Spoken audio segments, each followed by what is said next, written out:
where we were the same, we accessed a pool that was luxury to us, and yet a necessity.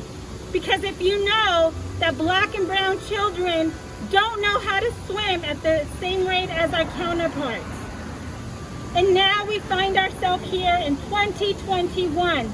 So I want to share my take with you on all of this mess.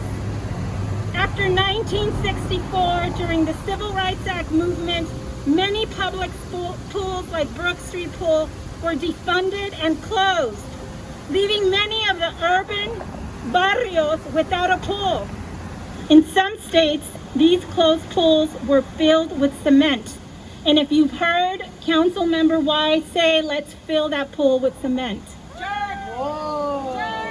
History tells us they filled them with cement and turned them into ice skating rinks, another affluent recreational sport, much like pickleball, which we've been hearing a lot of advocating for, and I'm not against it, I'm just using it as an example.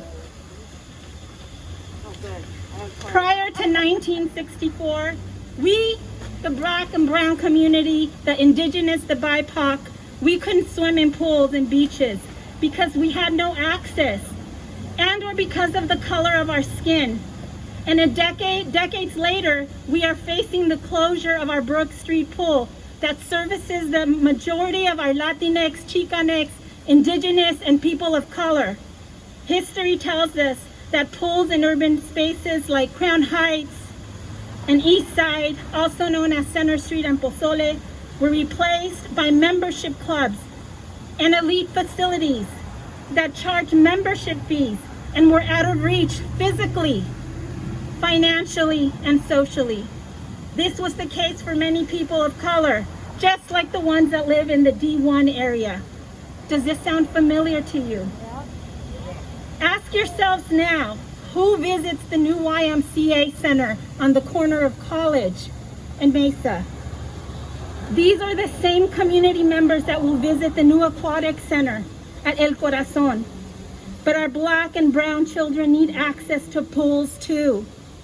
These irresponsible, reckless, on-the-spot decisions by council members Wise, Rodriguez, and Jensen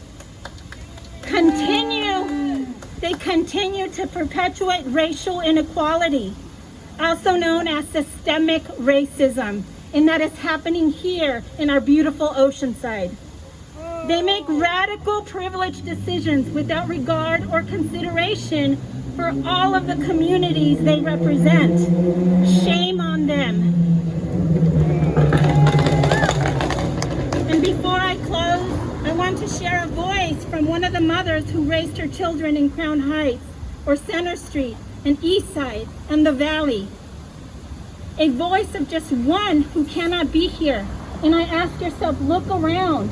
Where are the D1 voices? This is beautiful, but we also need to do this where they live, outside of El Super, next to or in front of a public space that is accessible to those families. In the voice of this person, pues qué tristeza que vayan a cerrar la alberca, porque era un centro de distracción para la juventud y para mis hijos. Desde 1974, un lugar que nos une y podemos pagar. Yo comencé a llevar a mi primera hija, y a la segunda, y a la tercera, y a la cuarta, y a la quinta, y a la sexta, y al séptimo, y después a los nietos, y ahora mis bisnietos. Por favor, no la quiten, piensen en la juventud y en los niños. ¿Dónde van a aprender a nadar? ¿Dónde nos vamos a reunir? You see, she is like many who live in our barrios on Center Street and Pozole and the Valley. They struggle to access technology. Ask yourself, how did you find out about today? Okay?